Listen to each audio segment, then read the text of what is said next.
What does it take to make workshops work?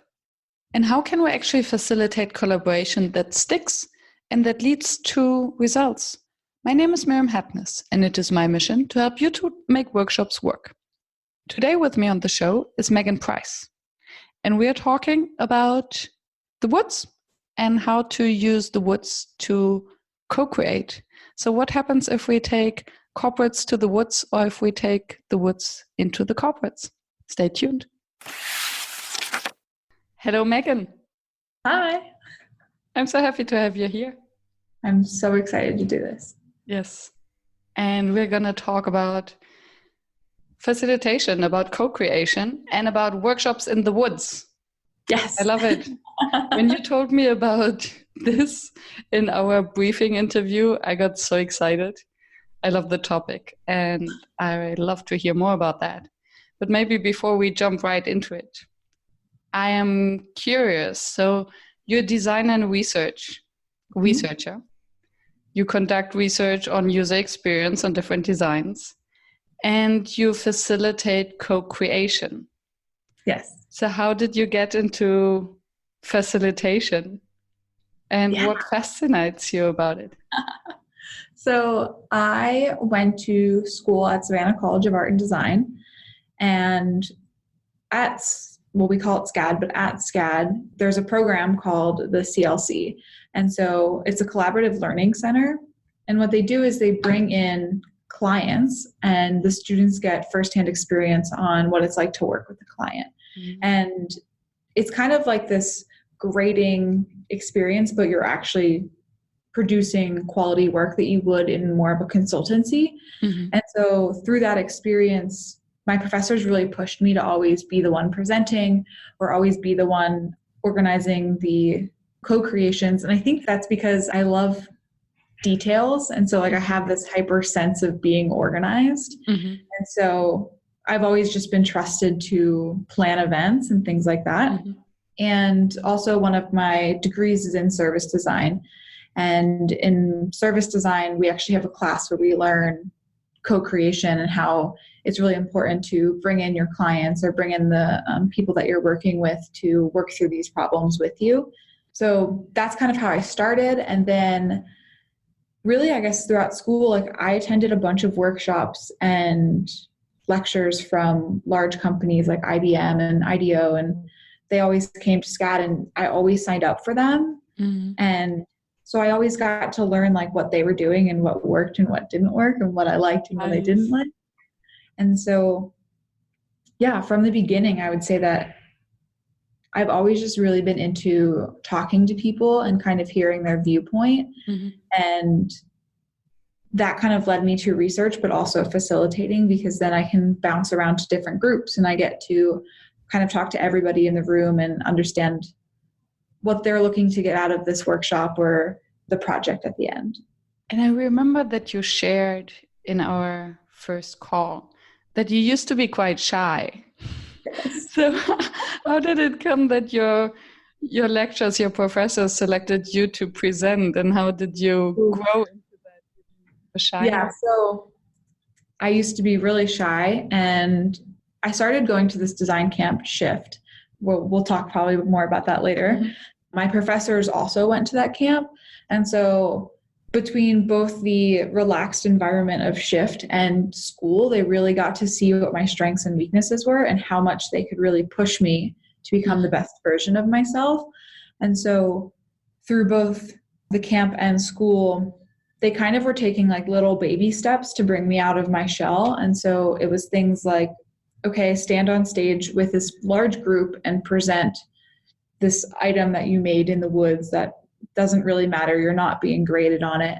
Mm-hmm. And then it would turn into, okay, well, why don't you take the lead on this phone call with the client? So then you're not face to face, but you're just learning how to converse. And then it turned into okay, well, why don't you present at this camp with your professor? So if you forget something or if you don't know something, then you have them to kind of support you. And then all of a sudden I started leading co-creation sessions at school and being the one presenting to our clients. And so I really attribute a lot of what I've learned to my mentors and like them just knowing where and how to push me to get to this point, I guess. Awesome. So what would be your advice to a shy person who actually deep within dreams of being a facilitator? Ooh. I think my advice would be to find people who believe in you and constantly work with them and have them set challenges and goals for you. Mm-hmm. So then it could be baby steps. And, you know, some of the goals that I have now is like, okay, my next step that I want to do is I want to speak at a conference. And so some of my mentors are like, okay, well, to be able to speak at a conference, why don't you start speaking at schools? Because students are a lot easier to speak to than a room full of like 100 or 200 professionals. Mm-hmm. And so they started networking and finding schools that I can speak at. And so if you're shy and you're out there and you want to become a facilitator or even a public speaker, I would just find someone that believes in you and then kind of work with them to set your goals and start achieving them step by step. How do you deal then with shy people in your co-creation sessions? So I tend to, I don't want to say like I pick on them, but I definitely really try to push them out of their comfort zone. Mm-hmm. And so knowing what the timeline or like the events that we're going to do in that co-creation, I'll sit there and say, like, okay, well, I think this person, although it's going to be hard for them, maybe we try to get them to speak up during this because it's a little more relaxed. Like it's going to be a lot more of a fun environment. Whereas I find like if it's more of a, I want to call it like stiff, but more of like a serious conversation that I'm trying to host or I guess activity that I'm trying to do, I find that I'm not going to push them in that sense because they might feel that there's a lot more judgment in that area. And so I always try in my workshops to have a mix of like fun, easygoing activities and like the more serious ones where you're like getting down to the nitty gritty and having those deeper conversations. And so if I can have them speak during the fun ones, then maybe they'll step up during the more serious ones. Is there a way to prepare them ahead of a workshop? Would you give them some more information in advance or prepare them that you might push them out of the comfort zone? So normally what I like to do is like in the beginning, I kind of have this little speech that I will give. It's like all judgments out of the, you know, at the door. Like, I don't really care what you say. And like the activities that we're going to go through today are going to be goofy and fun. And imagine if you have a child sitting next to you going through the same thing, like try to put yourself in different shoes. And I always say like, if you're here, that means you want whatever product or service to be better. Mm-hmm. And the more open-minded you are in this workshop, the better that product and service is going to be. And so you're only going to make it better. If you would summarize all your activities and your vita in a hashtag, what would you be? Ooh. So I was thinking about this one.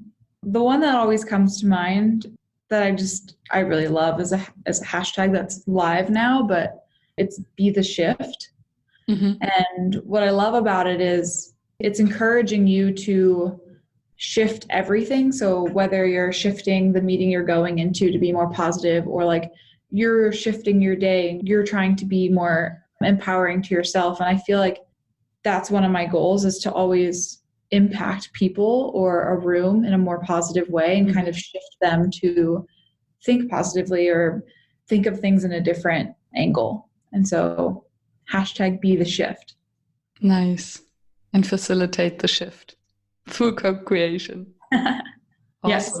So from what I hear, you basically work mostly with groups of clients to co-create or to help create or design new products and services? Yes. I also work with students. So at ArcAS, where I currently work, we have our own thinking or design thinking methodology. Mm-hmm. And so we do a lot of workshops with universities to teach that and kind of go through that process. And so actually I'm hosting one tomorrow where the students will be coming in and I just give them a random design challenge and we kind of go through it. And then whatever they come up with, it's just trying to get them to think outside the box. So what is the magic about this co-creation process? The magic. What's the magic ingredient? Why does it work? I think it puts everyone on an equal playing field.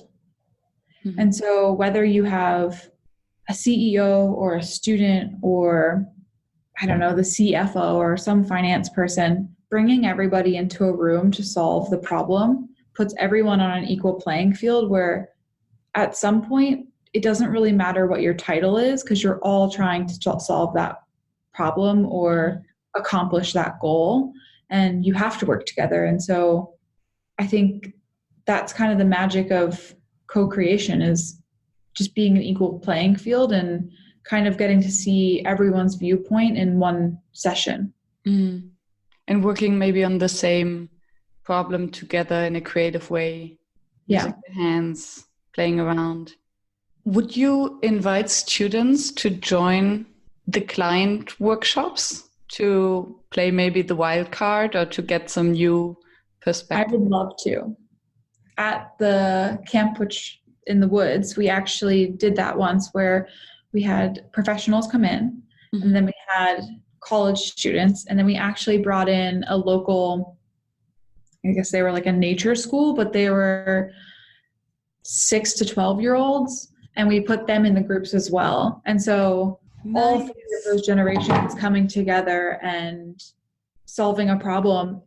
I mean, the professionals and even the students were saying like it was the best experience they have ever had, and they wish that they could do more of that. Can you just give us a little bit of context of what was this project about? Why did you end up in the woods? And then I would love to dig a little bit deeper. Yeah, so it was at the design camp that I go to. So it's a week-long design camp. And the challenge that we gave them, I don't specifically remember, but it was probably something like build a totem that represents your team, or something that is more out there and creative and not as like strategically serious. And the participants were students who study design? No, so we have professionals that come in that are a range of backgrounds and titles. And then our students are, I would say they're mainly design or engineering. And then sometimes we'll get business or a social science. We've had like creative writing or English majors come in. And so really it's open to anybody. And that also goes into the magic of like bringing in all these different mindsets and backgrounds to kind of talk their way through these problems. And then we brought in the kids, and yeah, some of the kids were coming up with like crazy ideas with like sharks that could walk on land and things like that. And so just seeing how open they were to solving the challenge then inspired a lot of the ideas of what was presented at the end of the day. So the professionals would join this as a sort of training? So it's not specifically a training, like you're not going to get a certification out of it. Professionals can join for two reasons. One is we call them igniters.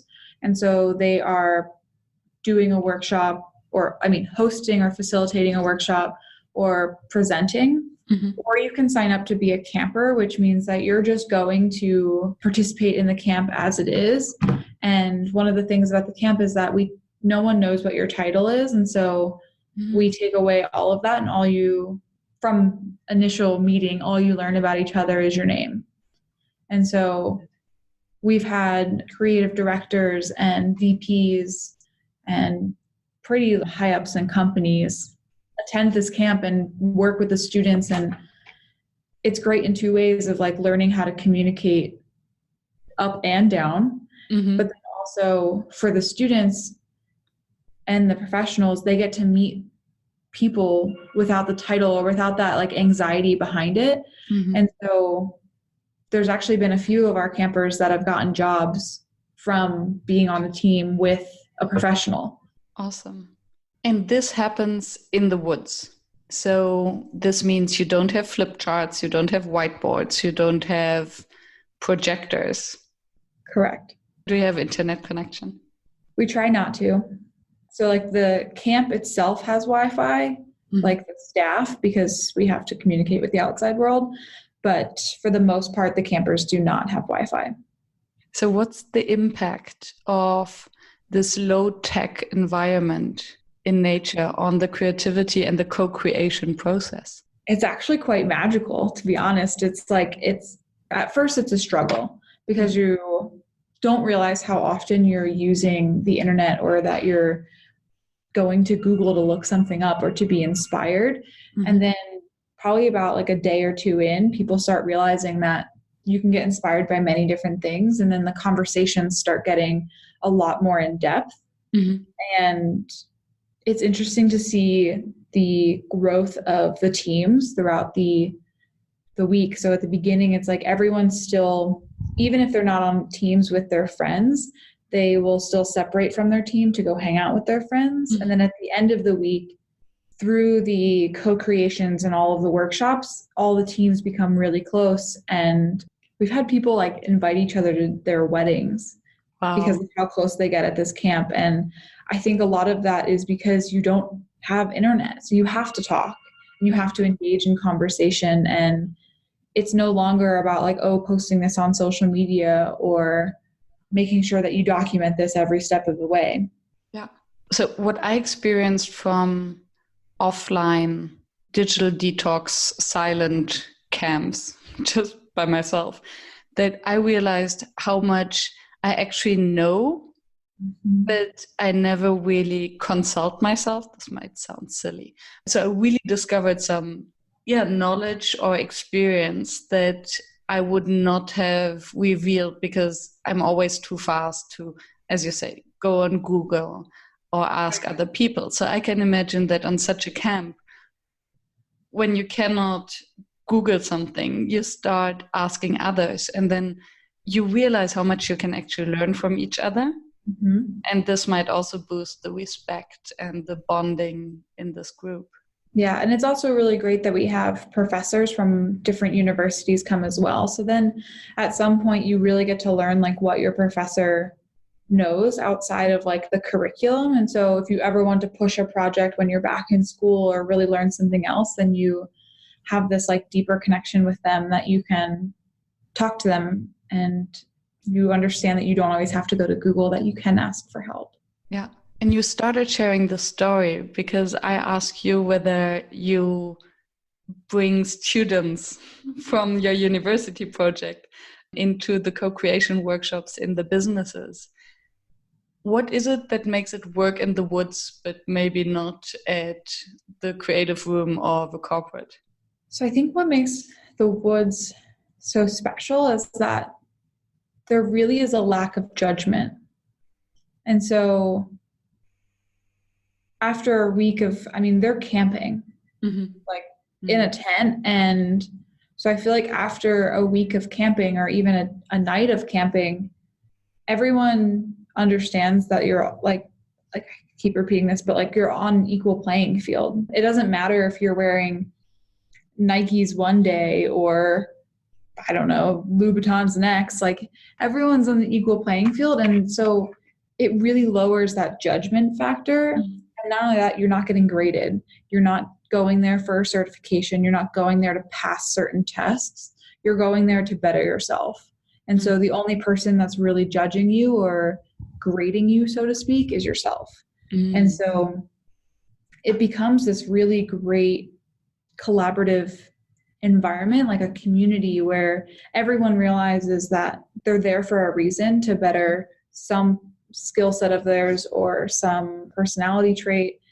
And everyone just starts becoming really supportive of each other rather than tearing each other down in a way. And so when someone has a flaw, someone else will step up and say like, oh, well, I'll teach you this, or I know this and I can step up in this part of it. Where I feel like in a classroom or even in our client settings, it's a lot more buttoned up. It's a lot more, I have this title.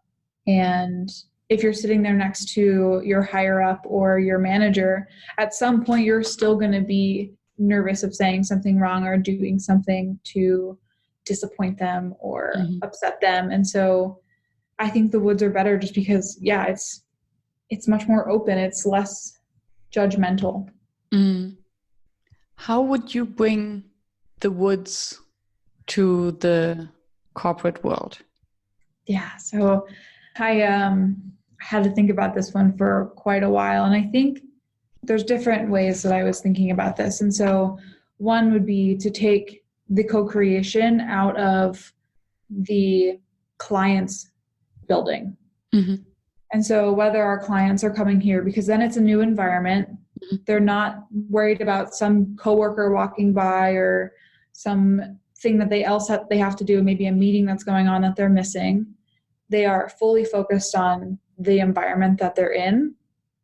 And then another thing that I was thinking about, which might be kind of fun, would be, I mean, I've never tried this, but I was just brainstorming of how I would do this, to make some kind of like t-shirt or something. So everyone is literally dressed on the same playing field. And so it kind of, if someone walks in with, I don't know, a really nice dress or a suit and tie, then they have to put this like goofy t-shirt on that says like co-creation or whatever the heck we're doing. Yeah. It kind of loosens people up already. And so I think the way people dress really impacts the way that a workshop or the mindset that people are going into that workshop. That's why we wear ties or school uniforms, right? Yeah. I mean, I work at a design consultancy and we're allowed to wear jeans and a t-shirt. And it's just the way of like, you feel more open if you're more relaxed. And then if a client comes in, even depending on the client, sometimes jeans and a t-shirt are okay. And sometimes we do have to get a little more dressed up. Mm-hmm. And so, I mean, that really that varies your mood and your mindset going into a meeting. And then the third thing that I would do is have maybe a longer period of the warm up and like the getting to know each other, and really make sure that everyone is open and I guess a little more vulnerable than they would on an average workshop. And so, yeah, those were the three things. So the way you dress, getting outside of your usual, and getting outside of the usual environment. Yeah, I can perfectly see that. Also with the getting out of the usual environment, especially since maybe some businesses or corporates don't have the design thinking room. So their workshop would take place in a general meeting room. And some of them, just from the setup, it feels as if they're killing all creativity just by stepping into the room. I remember the one room at a place where I worked, and it was where the governing board would meet once per month. And it was so dark, it was so sterile and fixed that just by the environment, you couldn't have any creative or inspiring conversation or an open mind. So I can think that, just changing into and coming to your design agency might already open up the mind. Yeah. Hello, listener. Are you tired of listening to my podcast voice praising our sponsor Session Lab in each episode?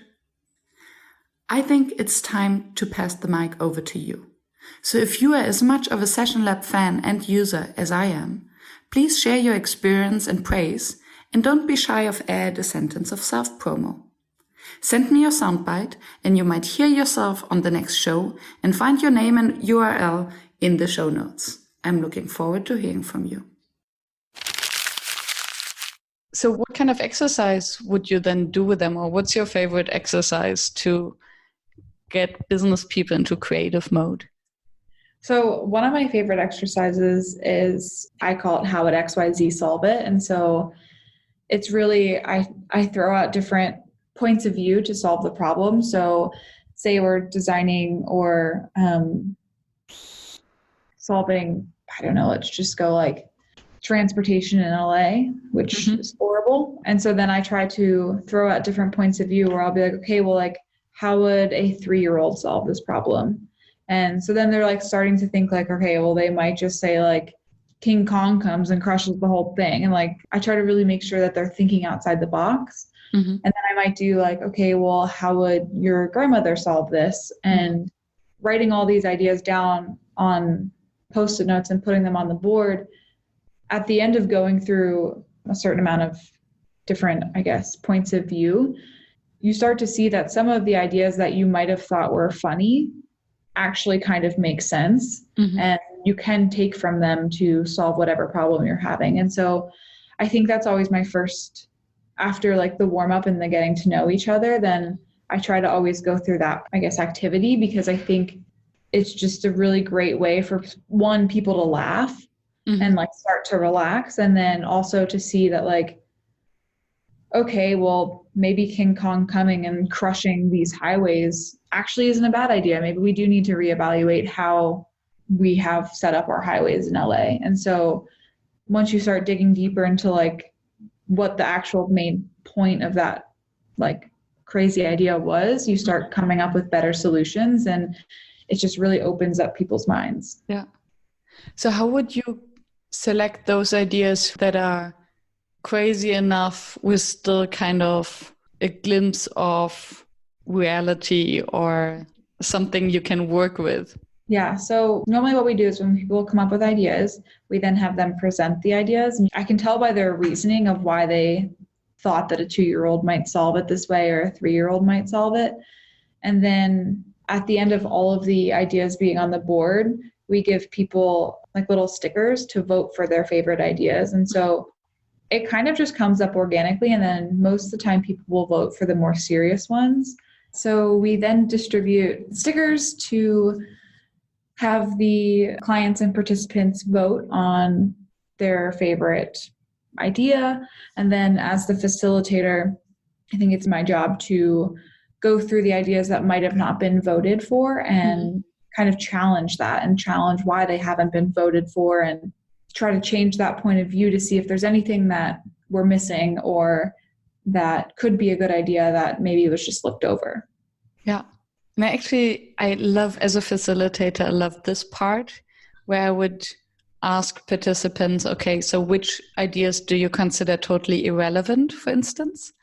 And then they would point out at these ideas, and then they believe that I would just throw them away. I'm like, okay, hold on. These are actually the real interesting ideas, because they might hide overconfidence or ignorance or think that are actually worth digging deeper into. Yeah. I also saw I think it was Franz Repens from Brain Fuel. They created kind of different stickers with little unicorns, or they had unicorns, they had hearts, and I think 3 more different icons that then participants could vote, okay, so this is the most unique idea, and that's my favorite idea. And I like that because it also helps you to evaluate the different ideas from different perspectives. Right. That's really interesting. I like that idea. Yeah. I sent you the link. I need to come back to the woods now. Because when I think of woods, I don't think of stickers and sticky notes. Because you cannot put sticky notes on a tree. Or how would you do that? Would you have canvases or? So typically we do give the students like a piece of craft paper, like the brown craft paper, or just like regular printer paper. And then we'll give them a bunch of markers and we'll give them Post-it notes. And so they don't really have stickers, but they do have ways that it kind of just works organically, where they're not really voting, but somehow at the end of it, they might realize that some ideas have different strengths, or they just combine ideas to create the best one. And when it comes to prioritizing ideas or collectively selecting ideas, what is the main difference how students or children approach such a task opposed to teams or professionals? Yeah, so I always try to do some sort of matrix for kind of down selecting to the most important top 3 ideas, and then so through that we kind of come up with criteria of what is needed for that project or for that challenge. And then we rank the different ideas based on that criteria to come up with like a final idea or project score. I think the main difference between students and professionals is professionals have a lot more debate and conversation about what that specific rating is. Like, some people will be like, I think it's a 6.4 out of 10. And you're like, well, what is the 0.4? Like, what? And then they start like debating, well, maybe it's a 6.6. And I'm like, okay, well, we just need a solid number. We don't need averages or like, decimals. Whereas I feel like students are more or less like, as soon as one person speaks up, they're much more quick with their conversations and getting everybody's idea and then kind of coming to a conclusion. Is it because there's less at stake? Or is it that they're more pragmatic? Or is it that they're less conflict averse? Because taking a decision as a team, it's also potential for conflict. And then it might be an anchor to just, okay, let's try to quantify it. And then at least we have a good reason to take a decision instead of just being against someone. So I think there's multiple things of why. And one of them that comes to mind is the idea that I guess like ignorance is bliss in a way. And so they only know what they know, which as a student isn't as much as someone who's been in the field who might be the VP of a company. Mm-hmm. And so they have less factors of like what they're thinking about to give that score.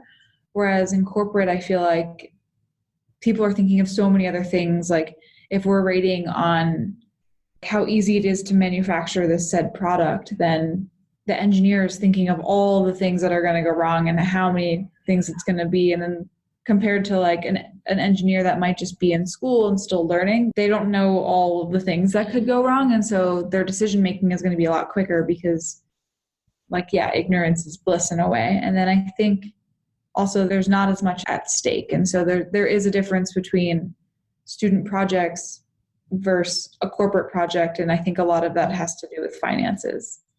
There's a lot more finances at stake when we have our clients in here than when we have students in here. In what terms? In the budget that it costs or the time that is costly? No, I think for the outcome and the meaningfulness of the project. Mm-hmm. And so if we're designing a product, it's the money that our client is spending to hire us and the money that it's going to take them to manufacture it. And so, and produce it and put it into the market and all the marketing and all the things that go into putting something out there. And so when we bring in a team of different departments, they're all thinking that. They're all thinking about all the different finances, and we have to come up with the best idea or rate the best idea based on what we can afford or what we can do, whereas students are just more shooting for the moon. And wouldn't that be just a shutdown of some creativity? Because if you have immediately when you meet this financial constraint in your back thought. Yeah, so that's where I say that, like in the beginning when I was talking about, like in my workshops, I like to have the creative, fun activities and then more of those serious conversations. And when we get down to those, choosing that top 3 ideas that say after the co-creation that we're suggesting they move forward with, or that my internal team is going to help develop, then that is more of that serious conversation where we do need to hear their point of view. We need to make sure that our ratings are valid and that we're choosing at least the top 3 and everyone in the room is okay with the decisions that we're making moving forward.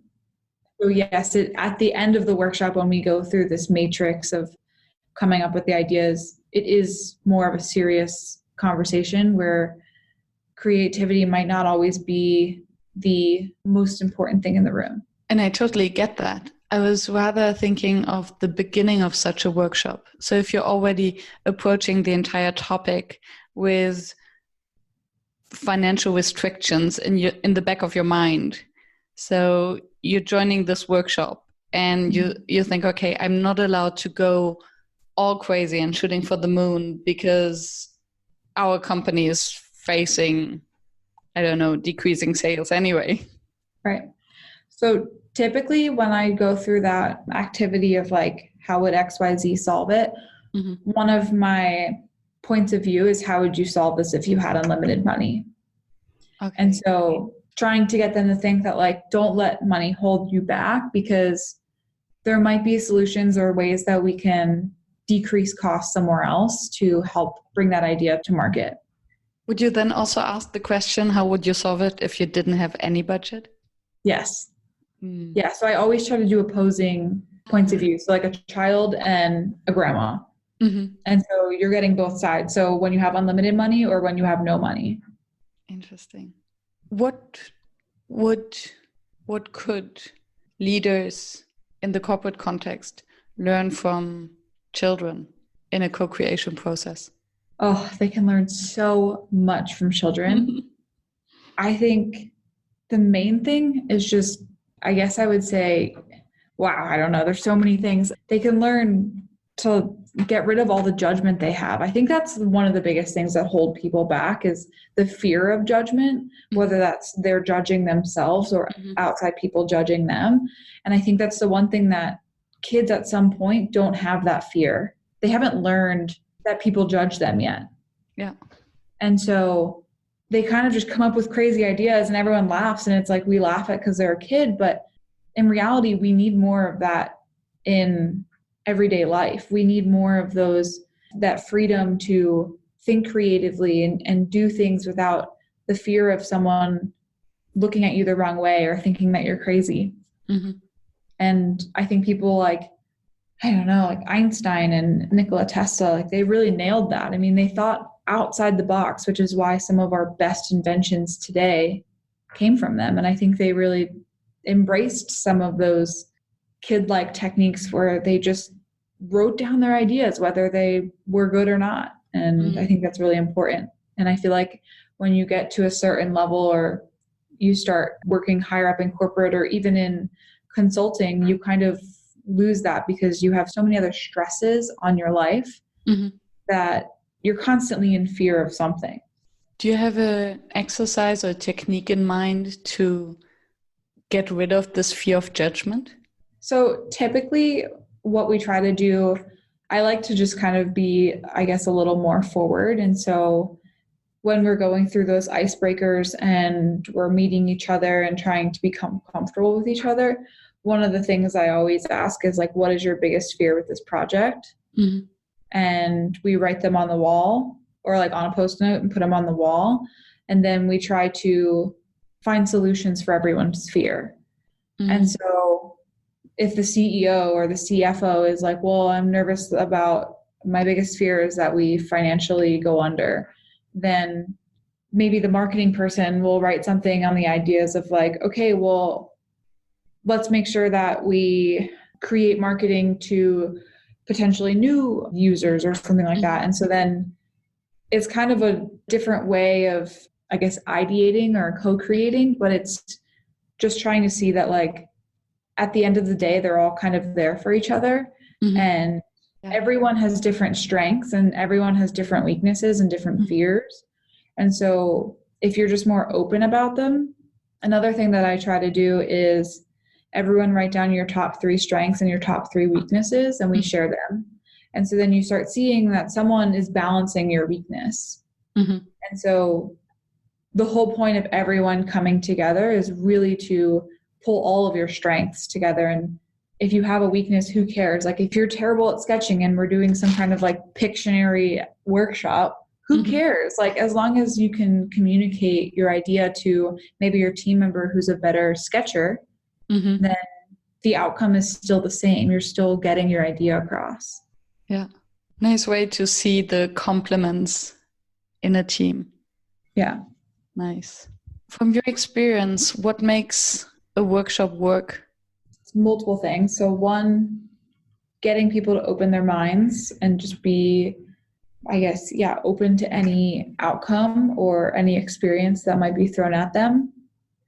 But I think the main thing is organization and communication. And so when it comes to planning a workshop, I think it's really important to organize and like figure out what the activities are and how much time you want to spend on them. And then also figure out those like, if this, then what? Like if this happens, if our CEO takes a phone call, but we're waiting on him, then what are we going to do? Or those things that might really throw a wrench in your workshop. I think it's important to just kind of think through those and think of how you're going to combat them or work around them. And then when I say communication, I think it's really important for the facilitator to communicate to their team who might be helping or sitting in on the workshop and here at RKS, we always create an agenda. The facilitator will create the agenda, but on the agenda we'll also have all of the attendees. And so when we share that with the team, we can kind of walk through who's attending, what their roles are, and we kind of talk through like, okay, well, this person might be a little more of a challenge on the creative side. So then I always will go out of my way and say like, okay, well, maybe we should have a designer sit next to them. Mm-hmm. And so then they can kind of see what's happening and like they can kind of have that conversation and maybe loosen up a bit. And then I always walk through with my internal team of like, what outcomes do they need to move forward in the design process or in whatever phase we're in, and communication to our client. And so it's calling them and seeing like, what do you guys need at the end of this to move forward, and how can we help get that for you, or help if, sometimes we work with like a project manager who obviously also has a boss. And so one of those questions is like, what do we need to do to prove to your boss that like this is worth time? And so trying to have those open conversations of what the outcomes need to be, so we make sure we hit those goals. And so I think just like general organization or event planning, and then communication to both the internal team who might be helping facilitate, and communication. And I think that's when one of those fails, that's when co-creation sessions kind of fail. Yeah. Would you define some rules in the beginning? Because I think not every team might be used to co-creation sessions.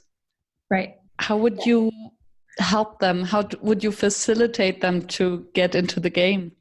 Yeah, so we typically give people roles. And so someone will be assigned the note taker. Someone will be assigned the documenter. Someone will be assigned the protagonist, and someone will be assigned the antagonist. Ah. And so we try to internally have an equal balance of like who's in the room and who can really help facilitate the different versions of how a conversation can go. And we always try to do some kind of, we don't really walk through it, but as the facilitator, I would walk through what each of the challenges are, what we're going to be doing in them, and kind of lay out step by step how it's going to go. So then if there's questions, our team kind of is able to ask on the fly. So the roles are for your team members, not for the participants. Correct. Ah, okay. Because I was just thinking it could also be cool to assign roles to the participants. Yeah, so I've done that before where we've like drawn cards, and it was mainly for when we were critiquing or choosing our direction or the concepts we wanted to move forward with, is that we would draw cards and you would have to argue for that concept based on what you chose. So like the 5 hats exercise. Yeah. So then someone would stand up and have to like argue against creating this, like why they thought this was a bad idea. And then the protagonist would have to get up there and say like, why was this a good idea? Yeah. And then maybe we'd have like someone stand in the role of like marketing, and marketing would have to decide if they were a good or a bad idea and why. And we would have like an engineer go up there and say, and so I've done that before. It works well for a while, but conversations can get really lengthy. So it depends on the time limit. And I also realized that sometimes we get very competitive, or we fall in love with our roles, and then participants would just enjoy it so much to get enthusiastic about being against everything or arguing from the point of view of a child. Yeah. And then they forget that actually there's also kind of a real and serious meaning behind it. The good thing behind that exercise is that when you do have that note taker, they're kind of writing down those pros and cons. And so whether the conversation keeps going, the points of what they're saying are mostly true. Yeah. And so if you're documenting what they're saying, then at the end of the day, you're walking away with what's good about it and what needs to be changed or adjusted or designed around. And most often through humor, we give ourselves permission to speak the truth. Yeah. A friend of mine once said that in every joke, there's a piece of joke because all the rest is truth. It's very true. Yes. It's very true. Yeah. So just to come back to the question, if a group is for the first time in such a co-creation workshop, would you give them some guidelines of how to communicate? Depending on the group. So I guess depending on the size of the group, I should say. If it's a larger group, then we tend to have, it sounds really corny, but I've worked with like a talking stick. And so when we're all talking, you have to have like that stick or that object to talk, because then it gets really crazy and it's really hard to like keep track of what people are saying and take notes that way. And I guess at the beginning, I always try to say like, it's really important for one person to talk at once. And if you have something to say, like raise your hand or something, and we want to hear all of your points of view, but I try to put them in the shoes of the note taker. I'm like, this person needs to write down what you're saying. And so if you can, talk one at a time, we're going to get better notes and we're going to have a better, I guess, synthesis afterwards. What would be the sweet spot in terms of group size for a co-creation workshop? Honestly, I like smaller groups. And so I prefer anywhere from, I guess, 5 to 10, not being my team. So 5 to 10 outside people. If we're looking for more, like in a corporate world, if we're looking for more of a serious outcome. But if it's also, I've done workshops where if we're purely just creating ideas and we don't have, like, if we're creating ideas and then my team will go back and synthesize those ideas afterwards, then the more the merrier, the more people that we can get into the room to solve this problem and create solutions around it, the better. And I think it just really depends on what the outcome of the co-creation is looking at. Makes sense. Is there anything you would like to share that you can think of that we haven't touched upon? I don't think so. I think we've touched upon all the things that I wrote down, at least. Awesome. So if a dear listener fell asleep after minute 1, just woke up and doesn't have time to listen to the entire show again, what would you like them to take home? I think the biggest takeaway from our conversation would be to build an environment for a co-creation to work. One should build an environment where judgment isn't there and fear isn't there. And so whether that's bringing the woods into the corporate or the corporate into the woods, just kind of really focusing on breaking those walls of people down. And so once everyone is more open and empathetic towards each other, I think that's the best way a co-creation works. Breaking the corporate walls to co-create in the woods. Love it. Thank you so much for sharing, Meghan. Thank you. Love the conversation. Me too.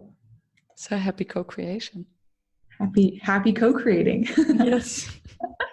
One more thing, of course, if someone wants to reach out to you. Oh, yeah. Continue the conversation. How can they find you? So you can find me on Instagram or LinkedIn. My name is Meghan Preiss. On Instagram, it's Meghan Preiss and then the _. Awesome. I will put it in the show notes.